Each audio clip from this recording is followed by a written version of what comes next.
cristiana. Y acá en la pantalla podés ver todos los temas que vamos a estar hablando.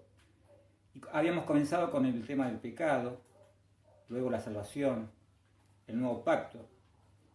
Después va a venir la santificación, que tiene que ver con el nuevo hombre, con lo que es la transformación del cristiano.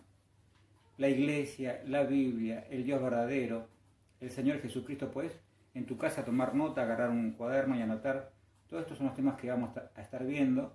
El Espíritu Santo, la sanidad divina, el bautismo en el Espíritu Santo, los ángeles, la segunda venida de Cristo, el anticristo, el milenio, el trono blanco, el reino eterno, el ministerio cristiano, la mayordomía cristiana, las ordenanzas de nuestro Señor Jesucristo, las ordenanzas cristianas y la creación, el hombre. Esto lo puse al final, pero puede llegar a estar antes.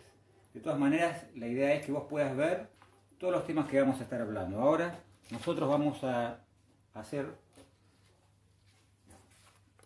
dividir esto para que puedas ver lo que hablamos. Hablamos sobre el pecado, la salvación y el nuevo pacto. Estos temas.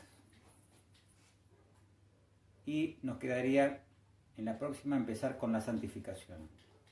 ¿Sí? El pecado. Hablamos del pecado y te voy a dar algunas palabras claves que van a estar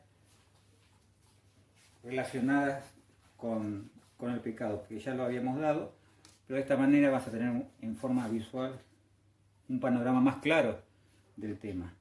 El pecado dijimos que trae muerte, el pecado trae destrucción, a través del pecado se producen todas las injusticias que nosotros podemos ver en la vida, también está la maldad, son todas cosas espirituales reales. Esto está dentro de la realidad espiritual y existe la muerte, la destrucción, la injusticia, la maldad. También en relación al pecado aparece la ley del pecado, es una ley que hace que nosotros estemos sometidos a la esclavitud y no podamos hacer lo que queremos, sino lo que no queremos, eso hacemos, como dijo el apóstol Pablo. Aparece otro elemento que es el cuerpo del pecado, que obra en cada uno de nosotros. También hablamos de la iniquidad como una forma de corrupción que hay dentro nuestro, que debe ser cortado. Y dijimos que también el pecado tiene consecuencias. Esta palabra consecuencias me parece clave porque tiene que ver con que no hay impunidad para Dios. En el reino de Dios no hay nada oculto que no sea manifestado. Todo lo malo que podamos hacer de alguna forma se va a manifestar, pero no para destrucción, sino para que Dios pueda corregir en nosotros esa maldad y pueda transformarnos a una nueva persona.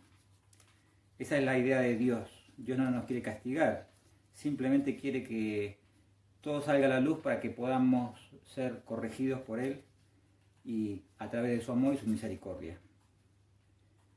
Y aquellos que no quieren el plan de Dios para la salvación son los que practican el pecado, y la palabra de Dios dice en Romanos capítulo 1 que esas personas practican la inmundicia, que es cambiar la verdad por la mentira. También practican las pasiones vergonzosas, que es cuando se le da más importancia al cuerpo que a la cabeza. Invierten el orden creado por Dios. Y una mente reprobada, que son personas que permanentemente hacen cosas que lastiman a los demás, que están siempre dañando.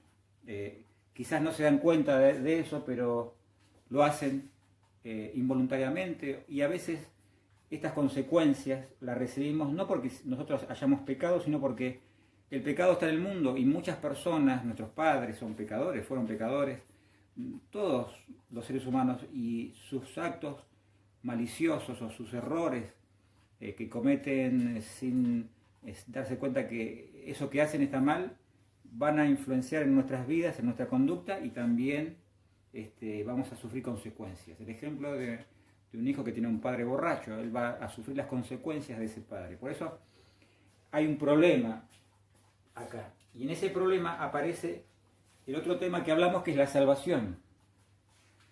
La salvación es la respuesta a esta necesidad, a poder salir de la esclavitud del pecado.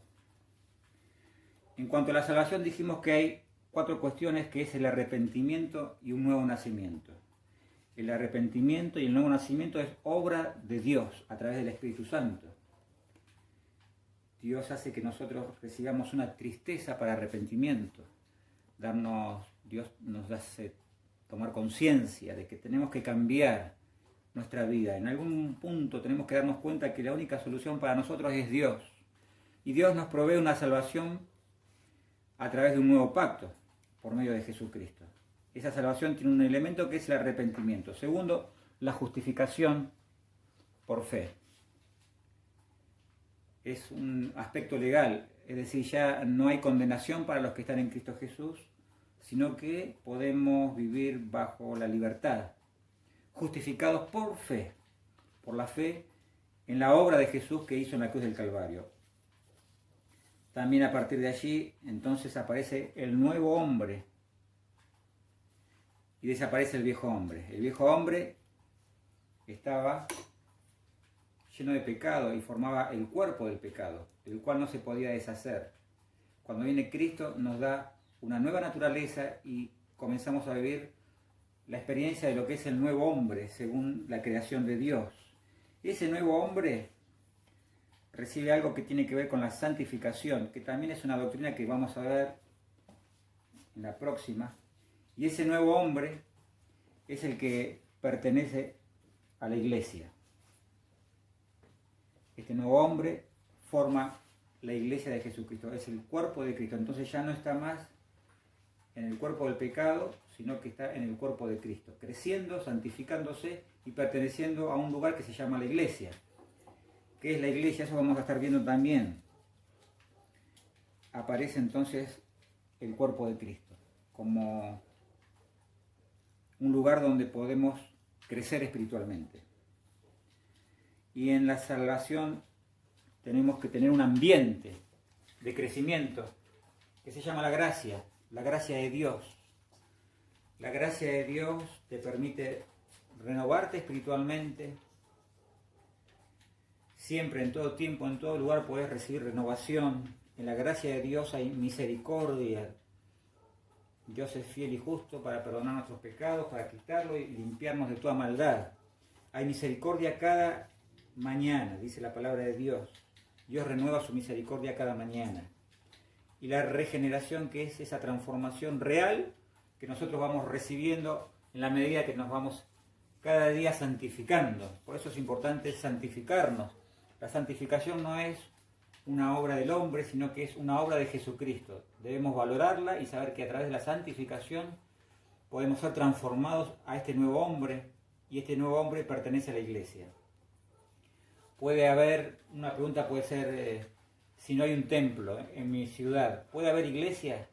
Sí, porque la iglesia es la persona que ha sido salvada. Y en el templo están todos los creyentes que conforman la iglesia de Jesucristo. Entonces, podemos seguir creciendo, aunque no estemos en este momento, por ejemplo, limitados a no participar en las congregaciones, en las iglesias.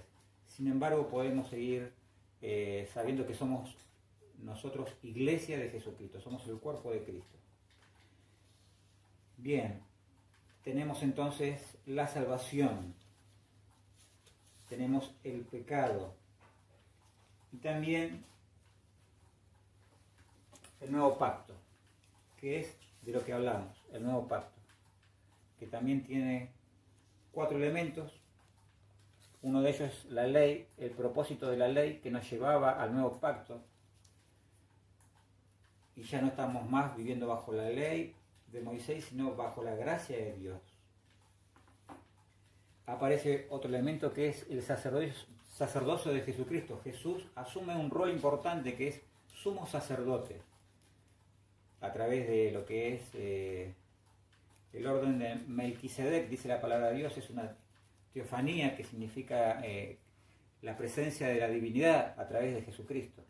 Y él asume ese sacerdocio perfecto, donde un sacerdote ofrece sacrificio por el pueblo y se intercede por el pueblo, por los pecados del pueblo de Dios. Y en este caso Jesucristo lo hizo una sola vez y para siempre.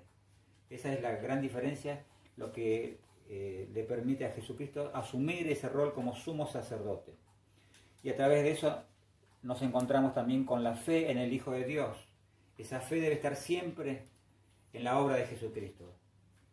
¿Sí? Todo esto es un conjunto permanente, lo podemos relacionar todo el tiempo. Nosotros todo el tiempo pecamos, pero vamos a Dios, pedimos perdón, Dios nos salva, nos renueva, nos restaura, Él tiene misericordia, ¿sí? Y estamos siempre en el nuevo pacto, en la gracia. Así que esto lo podemos ver desde cada perspectiva. Si decimos, bueno, hay un pecado, hay un problema, bueno, la solución es la salvación. La salvación vino por medio del nuevo pacto que Dios hizo con la humanidad a través de Jesucristo. Jesucristo vino a hacer una obra de salvación. Podemos verlo desde el punto de vista de Dios. Dios dijo, hay un problema en la humanidad que es el pecado, entonces Dios hace un pacto para traer salvación. Estamos en la salvación de Dios y eso es lo más importante. Y ese pacto es nuevo y mejor que el antiguo, que era a través de la ley, que era el pacto con Moisés, que le permitía al pueblo llegar hasta los tiempos en que Jesucristo nació y comenzó entonces el ministerio de nuestro Señor Jesucristo para traer salvación a la humanidad. Y también podemos hablar de la santificación, que es el próximo punto, y sobre eso los 4 temas que vamos a hablar, que es la santificación, una experiencia espiritual. Es una experiencia espiritual que cada uno personalmente tiene que experimentar y poder encontrar en esta experiencia la presencia de Dios, la llenura del Espíritu Santo. Aquí es donde Dios te habla. Esto es algo personal, es algo entre vos y Dios. Por eso es parte de lo que es la doctrina cristiana. Tenemos que estar en la santificación, que no es un invento humano, no es un invento religioso, es una obra de nuestro Señor Jesucristo. Él dice que seamos santos y que Jesucristo es santificación por nosotros. La santificación es un proceso para cada uno de nosotros. No pasamos de la noche a la mañana a cambiar totalmente, sino que es un proceso que nos lleva días, años y semanas de acuerdo a la entrega al corazón, al amor de cada uno de nosotros, al sacrificio que hagamos, así como Jesucristo lo hizo por nosotros, podamos apartar un tiempo para que ese proceso se vaya realizando cada día en nuestras vidas. También en la santificación aparecen los frutos del Espíritu Santo. De eso vamos a estar hablando, de los frutos del Espíritu Santo. Jesucristo dijo, yo vengo para salvarlos y para que lleven fruto, y ese fruto permanezca. Los frutos del Espíritu Santo es justamente lo que nos permite servir a Dios y hacer la obra de Dios. Sin estos frutos sería imposible servir a Dios porque serviríamos humanamente y no a través de la salvación y del nuevo hombre que pertenece al cuerpo de Cristo. Por lo tanto, los frutos del Espíritu Santo son indispensables, fundamental en la vida de los cristianos, como también es la fe en el Hijo de Dios. Todo el tiempo tenemos que tener esa fe y sabemos que la fe es por el oír palabra de Dios. Y también en la santificación hay otro elemento que es la perfección, en la santidad. Dios nos va perfeccionando y va haciendo de nosotros que nos parezcamos cada vez más a nuestro Señor Jesucristo. Así que esos 4 elementos, esas 4 doctrinas que están ahí en la mesa, el pecado, la salvación, el nuevo pacto y la santificación. Lo agregué y puse los 4 puntos. Más adelante vamos a ver la iglesia. ¿Qué rol? ¿Cuál es el propósito de la iglesia? ¿Cuál es el fundamento de la iglesia? Pero vamos a ver después lo que es la santificación y estos 4 puntos en las próximas semanas. Así que todo esto como está así lo podés anotar en un cuaderno borrador para que lo tengas y lo puedas estudiar. Vamos a enfatizar en un punto del nuevo pacto que es el sacerdocio de Jesucristo. Así que sobre esto vamos a hablar ahora. El sacerdocio de Jesucristo, el Hijo de Dios. El tabernáculo en el desierto fue sombra y figura del verdadero, de aquel que existió desde siempre. Este tabernáculo terrenal fue levantado por disposición de Dios, para que la revelación de la obra perfecta y gloriosa en Cristo se entienda. Y Dios constituyó sumos sacerdotes de la tribu de Leví, de la familia de Aarón, a favor de los demás hombres. Pero ellos mismos debían ofrecer sacrificios por sus pecados y por los del pueblo, por cuanto eran hombres débiles. De esta manera, por la debilidad e ineficacia del sacerdocio, la ley nada pudo perfeccionar. Sin embargo, Cristo Jesús, por la palabra del juramento que tuvo que cumplir posterior a la ley, fue hecho perfecto sumo sacerdote para siempre.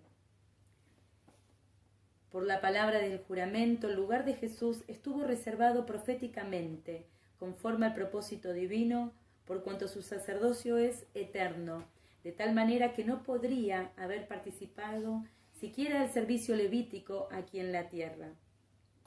El cambio de sacerdocio significó que lo temporal dio lugar a lo eterno, por causa del nuevo pacto. Estos cambios se hicieron patentes con relación al sacerdocio, a la ley, a las tribus y a los sacrificios y ofrendas.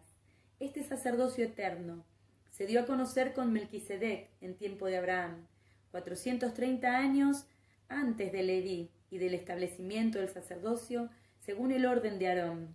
El Hijo, como hombre, fue declarado sacerdote según Melquisedec, por tanto no está constituido conforme a la ley del mandamiento de la descendencia. Melquisedec es una teofanía, aparición de la deidad al hombre, cuyo nombre significa primeramente Rey de Justicia y también Rey de Salem, esto es, Rey de Paz, sin padre, sin madre, sin genealogía, que ni tiene principio de días ni fin de días, sino hecho semejante al Hijo de Dios, permanece sacerdote para siempre. Por cuanto Jesús fue declarado sumo sacerdote según el orden de Melquisedec, quedó abrogado el mandamiento anterior para dar lugar al Hijo, quien fue hecho fiador de un mejor pacto. Todo esto fue necesario por cuanto el sacerdocio de Cristo es distinto. Por voluntad del Padre fue hecho sumo sacerdote y habiendo sido perfeccionado, vino a ser autor de eterna salvación. El primer pacto tuvo ordenanzas de culto y un santuario terrenal, sin manifestarse el camino al lugar santísimo en los cielos. Pero Cristo entró una vez y para siempre, y ahora hay libertad para entrar. El verdadero tabernáculo lo levantó Dios, y no el hombre. Vive por siempre tal sumo sacerdote, el Hijo resucitado y exaltado por el Padre, es el ministro del santuario celestial. Vemos aquí de que todo el antiguo pacto fue una sombra de lo que iba a venir. Y esto se cumplió, es decir, era una profecía, figura, ¿sí?, de todo lo que iba a venir posteriormente cuando se cumple en el nuevo pacto con Jesucristo.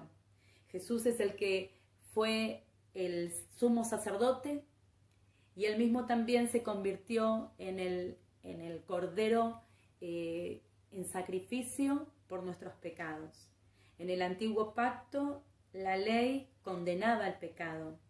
En el nuevo pacto Jesucristo lo que hace es lograr la salvación del hombre a través de su muerte en la cruz. El Cordero Santo, puro, perfecto, sin manchas. Jesucristo se entregó por nosotros una vez y para siempre. Por eso Él es el sacerdote eterno. Y es el que se presenta ante la presencia de Dios para interceder por nosotros pecadores.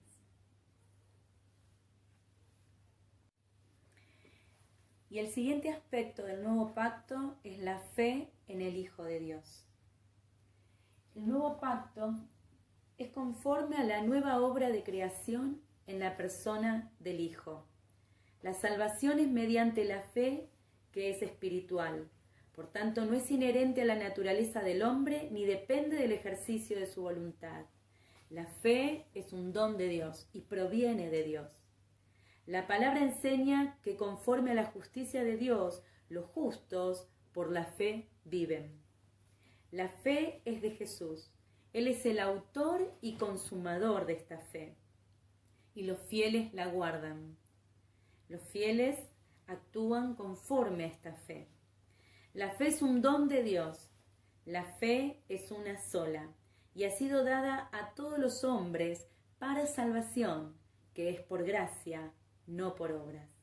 La fe es por la palabra de Dios. Su voz salió hasta los fines de la tierra y ha sido depositada en los corazones para que la obedezcan. La fe tiene respaldo legal porque es contada por justicia.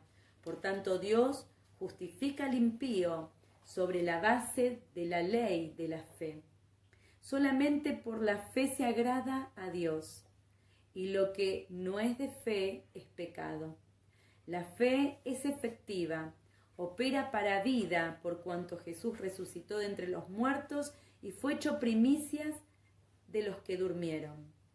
Por la fe no se está bajo ayo, la fe vence al mundo. La fe es de Jesús, por tanto es necesario estar fundados y firmes en ella.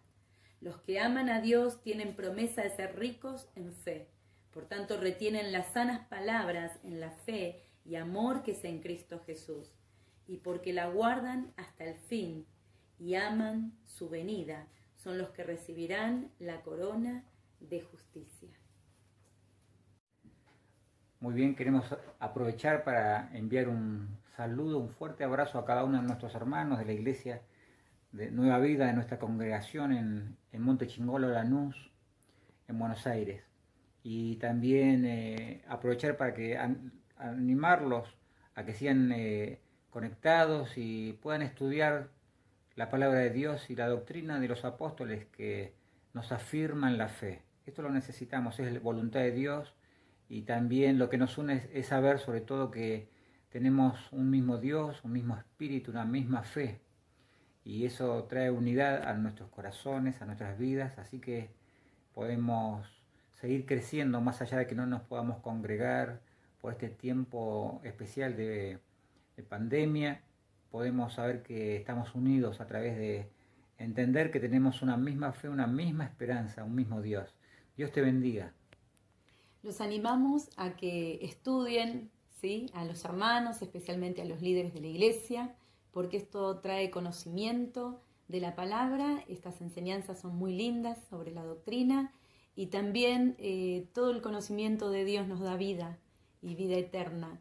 Así que, hermanos, los animamos a que sigan estudiando, a que se preparen, porque esto es lo que le agrada a nuestro Dios y hace bien a nuestro espíritu y nos da fortaleza y nos afirma en la fe. Dios los bendiga mucho. Chao. Chao.